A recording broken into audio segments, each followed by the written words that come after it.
शिवसेना नेमकी कुणाची? पक्षाचं नाव आणि चिन्ह शिंदे गटाला दिलं गेलं आणि मग त्या विरोधात खरं तर ठाकरेंच्या शिवसेनेनं सर्वोच्च न्यायालयात धाव घेतली. आज सर्वोच्च न्यायालयात सलग तिसऱ्या दिवशी सुनावणी पार पडली आणि कपिल सिब्बल यांनी युक्तिवाद केला आणि यावेळेस एक महत्त्वाचा मुद्दा होता कपिल सिब्बलांच्या युक्तिवादात.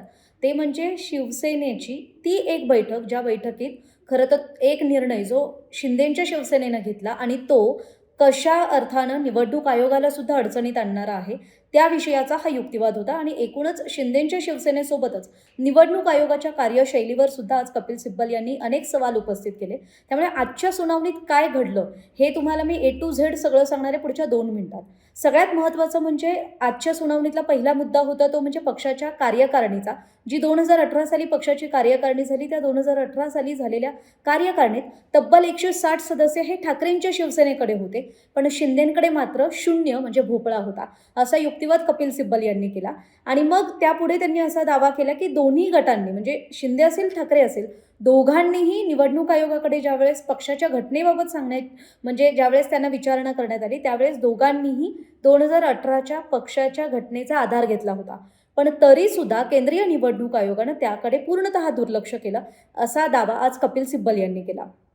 पुढचा मुद्दा जो होता तो म्हणजे पक्षाचं नाव आणि चिन्ह शिंदे गटाला दिलं गेलं. त्यामुळे काय गंमत झाली की जो विधिमंडळ पक्ष होता जो शिंदेंसोबत होता त्याच विधिमंडळ पक्षाला राजकीय पक्ष म्हणून मान्यता मिळाली आणि ते कुठेतरी अन्यायकारक आहे ठाकरेंच्या शिवसेनेसाठी आणि ओव्हरऑल राजकीय वर्तुळातल्या पक्षीय राजकारणासाठी असा सुद्धा युक्तिवाद आज कपिल सिब्बल यांनी केला. आणि याच वेळेस खरं तर त्यांनी केरळ काँग्रेस संदर्भातला एक महत्त्वाचा संदर्भ दिला की राष्ट्रीय कार्यकारिणी, उपनेते, सचिव, जिल्हा प्रमुख, अगदी विभाग प्रमुख यांचा पाठिंबा सुद्धा उद्धव ठाकरेंकडेच होता आणि उद्धव ठाकरे गटाकडे म्हणजे उद्धव ठाकरेंच्या शिवसेनेकडे 19.4 लाख प्राथमिक सदस्य होते.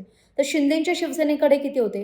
तर अवघे 4,48,000 इतके सदस्य होते असा दावा सुद्धा त्यांनी आज न्यायालयात केला. त्यामुळे एकूणच आजच्या सुनावणीत काय घडलं तर उद्धव ठाकरे गटानं निवडणूक आयोगाच्या अधिकार क्षेत्रावर सुद्धा सवाल उपस्थित केले. कारण निवडणूक आयोगाला हा कुठल्याही राजकीय पक्षाचा निर्णय घेण्याचा अधिकार नसतो. ते फक्त त्या पक्षाच्या ज्या काय म्हणतात पक्षाचा जो अधिकार आहे तो ठरवू शकत नाहीत, तर त्या पक्षाच्या वादावर फक्त ते बोलू शकतात किंवा एखाद्या पक्षाची मान्यता रद्द करू शकतात.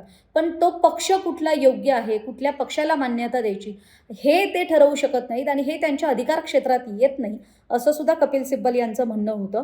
आणि मी महत्त्वाचा मुद्दा जसा मगाशी म्हटलं 2018च्या पक्षघटनेच्या वैधतेवर आणि संघटनात्मक बहुमताच्या आधारे जो केंद्रीय निवडणूक आयोगानं निर्णय दिला शिंदेंच्या बाजूनं त्यावर सुद्धा ठाकरेंचा आक्षेप होता आणि त्याच बाजूनं खरं तर आज कपिल सिब्बल यांनी युक्तिवाद केला आहे. त्यामुळे आजची सुनावणी तर या 2 महत्त्वाच्या घडामोडींवर घडली आहे. पुढे काय घडतं याविषयी आपलं लक्ष असेलच. त्यामुळे शिवसेनेच्या सुनावणी संदर्भातले सगळे अपडेट्स जाणून घेण्यासाठी सकाळच्या यूट्यूब चॅनलला, फेसबुक पेजला आणि इंस्टाग्राम पेजला फॉलो करायला विसरू नका. धन्यवाद. महाराष्ट्रातील सर्व बातम्यांचे विश्वासार्ह व्यासपीठ सकाळच्या सर्व सोशल मीडिया प्लॅटफॉर्मला लाईक, फॉलो आणि सबस्क्राईब करा. तसंच सर्व नोटिफिकेशनसाठी बेल आयकॉन प्रेस करायला विसरू नका.